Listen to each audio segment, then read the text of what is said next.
Hello all my dear students, a precious good morning to all of you. I am Ajay Prakash Tiwari, your science teacher, and I am present here with your new topic, that is variety of coal as well as product of coal. Up till now in chapter number 5 we have discussed about coal, history of coal. So today we will discuss about variety of coal as well as various form of coal or various product of coal. So without wasting the time, let's quickly start.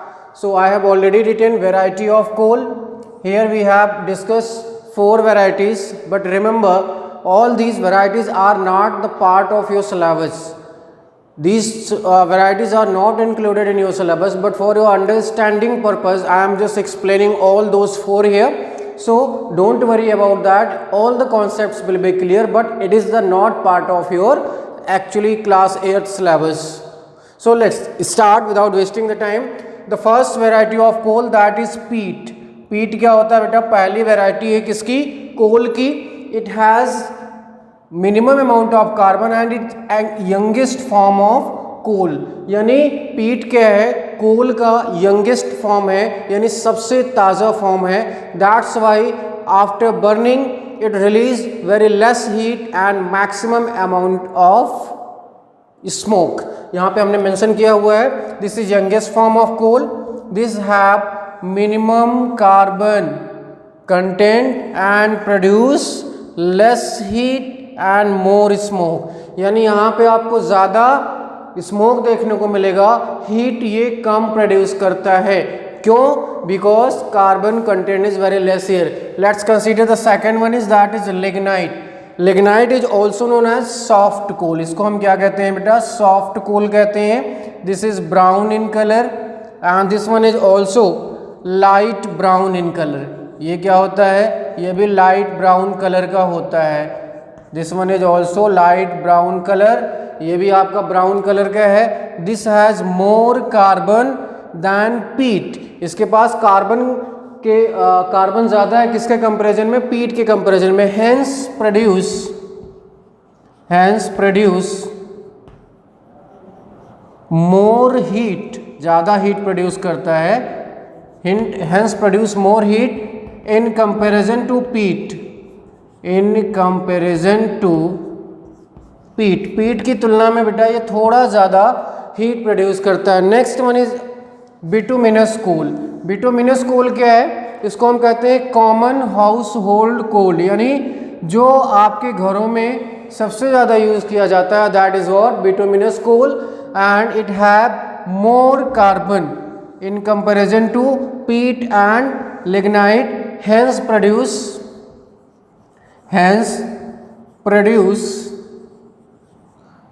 more heat. In comparison to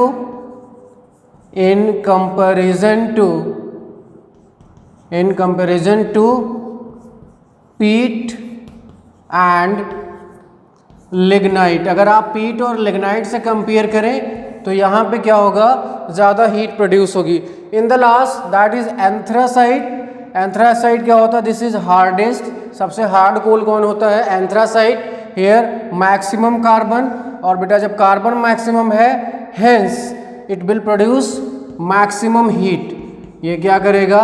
maximum heat generate करेगा. And due to that it is used. कहाँ use किया जाता है? Used in industries. So this was all about varieties of coal. Okay students, so up till now we have discussed all the varieties: peat, lignite, bituminous coal and anthracite, and all these are the increasing number of carbon content. यहाँ पे carbon सबसे कम है, इस वजह से सबसे ज़्यादा smoke produce होगा. यहाँ पे कार्बन उससे ज़्यादा है, इस वजह से लेस स्मोक. कार्बन और ज़्यादा है और कम स्मोक. कार्बन सबसे ज़्यादा है तो सबसे कम smoke. It means that heat that is produced is depend upon carbon percentage. जहाँ जितना ज़्यादा कार्बन होगा वहाँ पे उतने ज़्यादा हीट प्रोड्यूस होगी. So this was all about variety of coal. Now we will discuss about product of form of coal. Okay then students, now we are discussing with product of coal. Products of coal. तो यहाँ पे हम discuss करेंगे. We will discuss about 3 products. The product number 1 is here coke. and the product number 2 is here. What we will discuss about the first product coke, the second product that is here coal tar, and the product number 3 that is coal gas. ठीक है, तो there are 3 products of coal. The first one is coke, second one is coal tar, and third one is coal gas. So let's discuss with this is in solid form. ये कैसा होता है? This is solid. This one is in liquid form. This one is what? Liquid form. And this one is gaseous form. ये किस form में है? Gaseous form में. It means that products of coal are found in all 3 forms: solid, liquid and gaseous form. Here what is coke? It contains 98% carbon, solid, porous and black in color, तो यहाँ पे बेटा 3 चीज़ें आपको देखने को मिलेंगी. Coke that contains what? 98% carbon. It means that it will produce maximum heat. It is solid. और कैसा होता है? पोरस. इट मीन्स दैट इसके पास पोर्स होते हैं. Black in colour. और किस कलर का होता है? ब्लैक कलर का होता है. Okay, now second point, this is the purest form of, this is what? Purest form of coal. This is purest form of coal. Burns without smoke. सबसे बड़ी चीज़ क्या है कि ये क्या है बेटा? Purest form of coal. This one is purest form of coal and burns without smoke. Why this burns without smoke? Because carbon content is maximum here. जितना ज़्यादा कार्बन होगा उतना कम स्मोक प्रोड्यूस होगा. इसका यूज़ कहाँ होता है? तो यूजेस में हम देख लेंगे. पहला, यूज्ड इन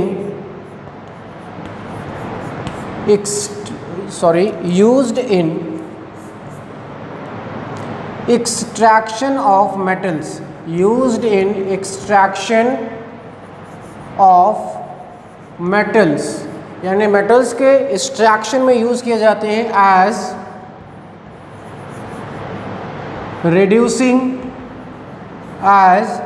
रिड्यूसिंग एजेंट. ठीक है, तो कोक का यूज़ कहाँ होता है? This is used in extraction of metals as a reducing agent. Second, used to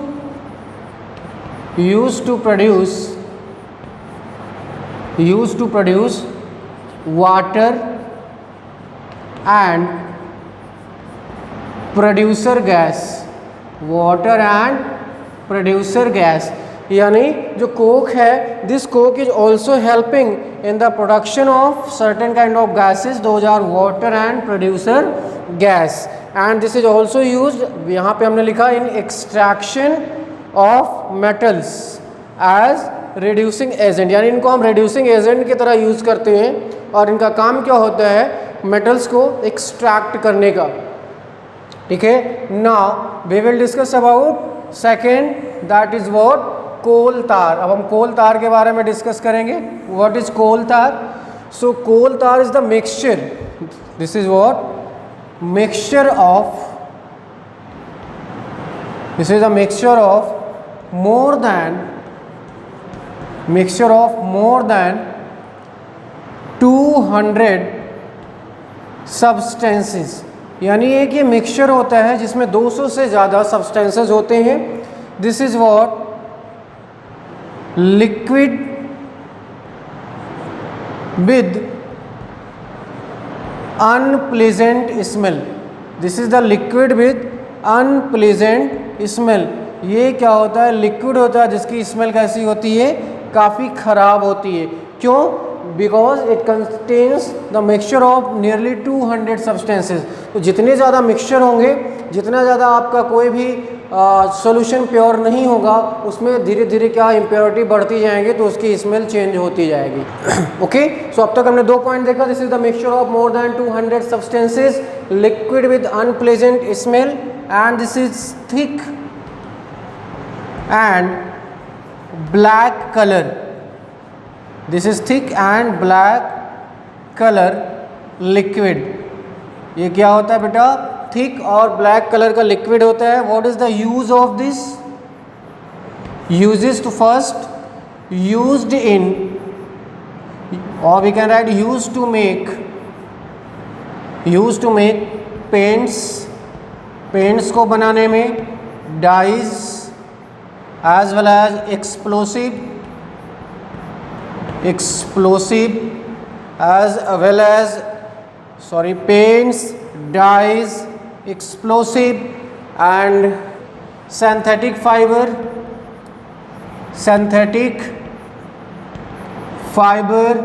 as well as we can also write drugs as well as pesticide। यानी ये क्या, इसका यूज़ कहाँ करते हैं? पेंट को बनाने में, पेंट को बनाने के साथ साथ सिंथेटिक फाइबर के सिंथेसिस में भी हेल्प करते हैं। Certain kind of drugs as well as use to make the pesticide. What is pesticide? This is a chemical that is use to kill the pests. also used in surfacing of road। यानी आपने देखा होगा जब road बनती है तो उसमें भी कोल तार का यूज़ किया जाता है। So this was all about coal tar product number 2। Now we will discuss third, that is coal gas. So coal gas is the mixture of hydrogen. Coal gas is the mixture of hydrogen, carbon monoxide and methane। So what is coal gas? Coal gas is the mixture of we can say here hydrogen, carbon monoxide and methane। यानी coal gas is a mixture of hydrogen, carbon monoxide as well as methane। Okay, this was the first point here। अब दूसरा point क्या है? It has high calorific value। It has very high calorific value। It has very high calorific value, hence produce more heat और energy. ठीक है, तो कोल gas के पास क्या होता है बेटा? हाई कैलोरीफिक वैल्यू होती है, जिसकी वजह से ये ज़्यादा से ज़्यादा हीट प्रोड्यूस करती है। And earlier used as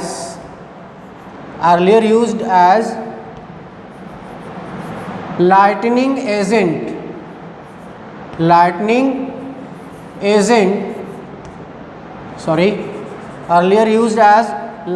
agent in factories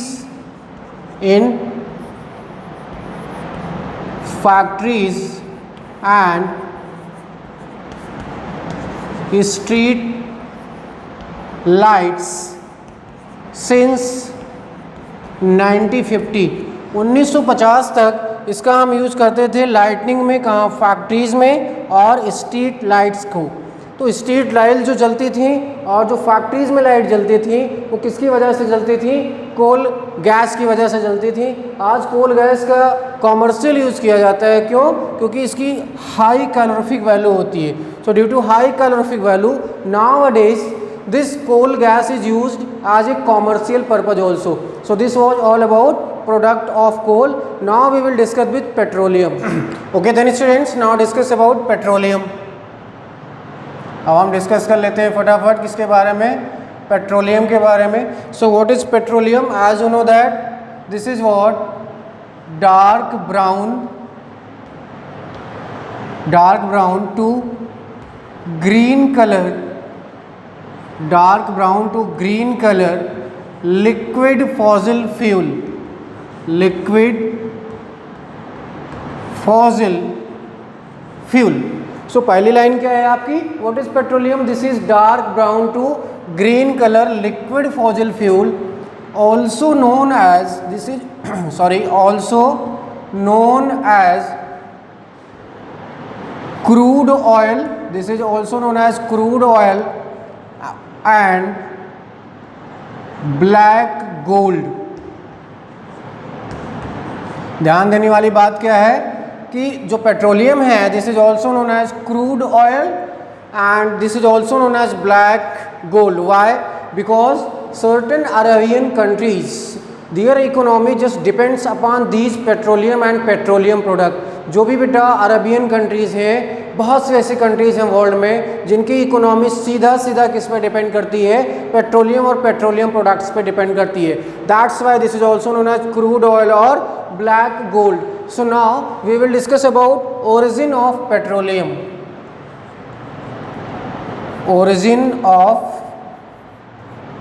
petroleum. Petroleum की क्या ओरिजिन है, कैसे ये ओरिजिनेट हुए थे. Now we are going to discuss about that. And as you know that these are formed, petroleums are formed due to decomposition of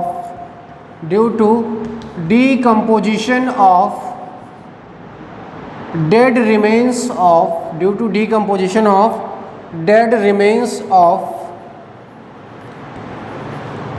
sea plants and animals in absence of air. यानी आप क्या कह सकते हैं, petroleums are just form due to dead remains of sea plant and animals. This line is important, sea plants and animals. यानी जो aquatic plants थे उनकी डेथ हो गई, डेथ होने के बाद उनके ऊपर मड डिपॉजिट होती चली गई और हाई टेम्परेचर और प्रेशर में वो किस में कन्वर्ट हो गए, पेट्रोलियम में कन्वर्ट हो गए. कैसे हम लिख सकते हैं, after death dead remains of plants, sorry, dead remains of aquatic plants, dead remains of aquatic plants and animals. After death, dead remains of aquatic plants and animals got buried, वो क्या हो गए, दफन हो गए. And as more and more layer of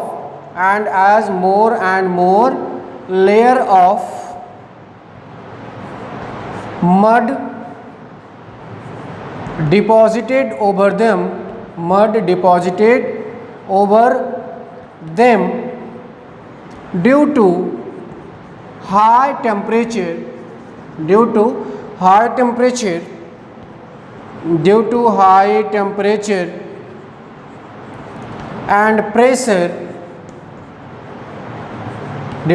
temperature and pressure, they slowly got converted into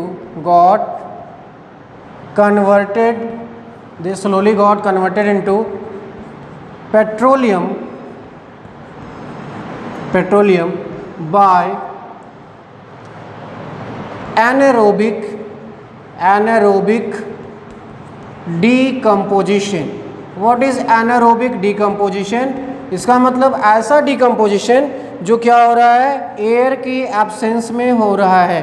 तो कहानी बेटा वही है जो आपकी कोल में थी. Million of years ago there was dead remains of sea plants and animals or microorganisms that got buried into the mud. As more and more layer of mud got deposited over them due to high temperature and pressure, they got converted into petroleum. यानी क्या है, बहुत साल पहले जो aquatic plant थे, animals थे, उनकी डेथ हुई, वो क्या हो गए, बरीड हो गए और उनके ऊपर मड का डिपोजिशन होता गया, जिससे टेम्परेचर और प्रेशर बढ़ता गया। धीरे धीरे जब टेम्परेचर प्रेशर बढ़ता गया तो हाई टेम्परेचर और हाई प्रेशर की वजह से एयर के एब्सेंस में वो पेट्रोलियम और नेचुरल गैस में कन्वर्ट हो गए। And one more important thing, petroleums can not be directly used. यहाँ से एक पॉइंट आपको और बताते हैं, petroleum are lighter than water, ये क्या होते हैं, पानी से हल्के होते हैं, hence floats on water. So petroleum are lighter than water, hence float on it. यानी पेट्रोलियम क्या होते हैं, पानी से हल्के होते हैं। इस वजह से आपने देखा होगा पेट्रोल है या डीजल है या कैरोसिन है, वो पानी में गिर जाता है तो उसके ऊपर तैरता रहता है। Next important point that these can not be directly use, these can not be directly use, इनको हम क्या करते हैं, डायरेक्टली यूज नहीं कर पाएंगे, because having certain impurities, because having certain impurities, इनके पास बहुत सी impurities होती हैं जिसकी वजह से इनको हम डायरेक्टली यूज़ नहीं कर पाएंगे। तो अगर हम इनको डायरेक्टली यूज़ नहीं कर पाएंगे तो क्या करेंगे, तो हमारा अगला स्टेप है रिफाइनिंग ऑफ पेट्रोलियम। स्टूडेंट्स, तो अगला हमारा क्या है, refining of petroleum. Refining of petroleum. तो जैसा कि हमने अभी बताया, as we know that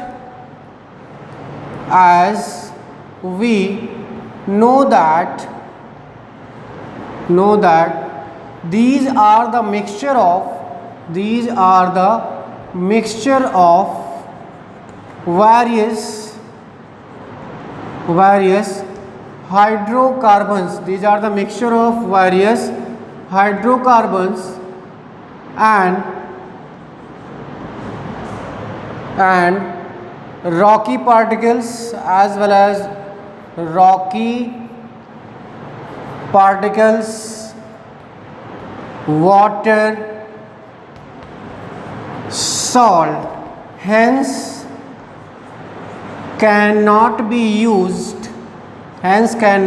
used directly. तो इनको हम डायरेक्टली यूज़ नहीं कर पाएंगे। तो करेंगे क्या अगर इनको हम डायरेक्टली यूज़ नहीं कर पाएंगे? Now we have to remove all these impurities. तो अगला प्रोसेस क्या है आपका? So the process of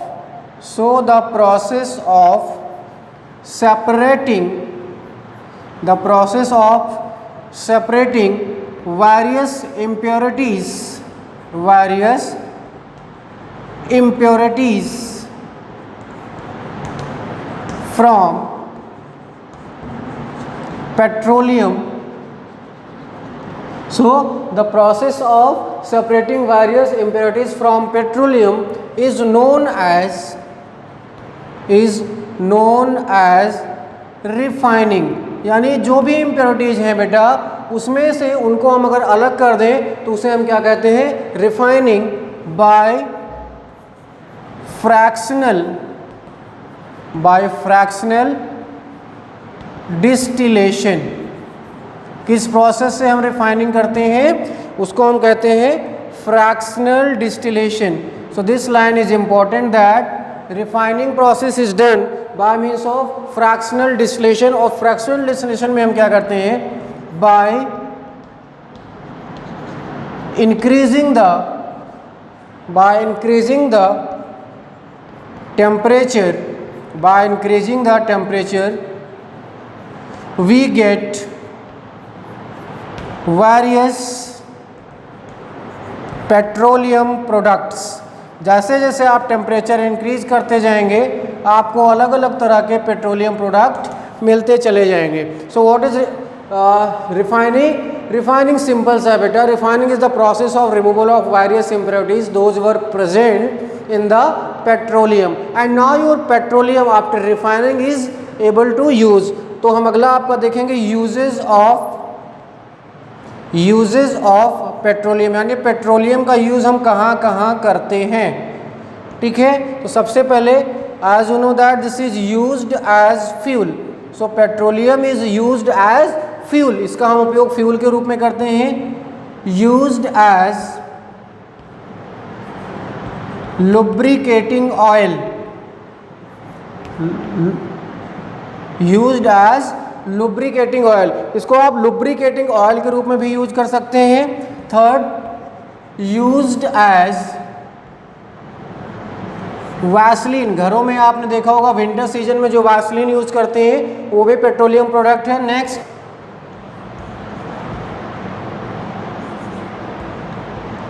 paraffin wax is used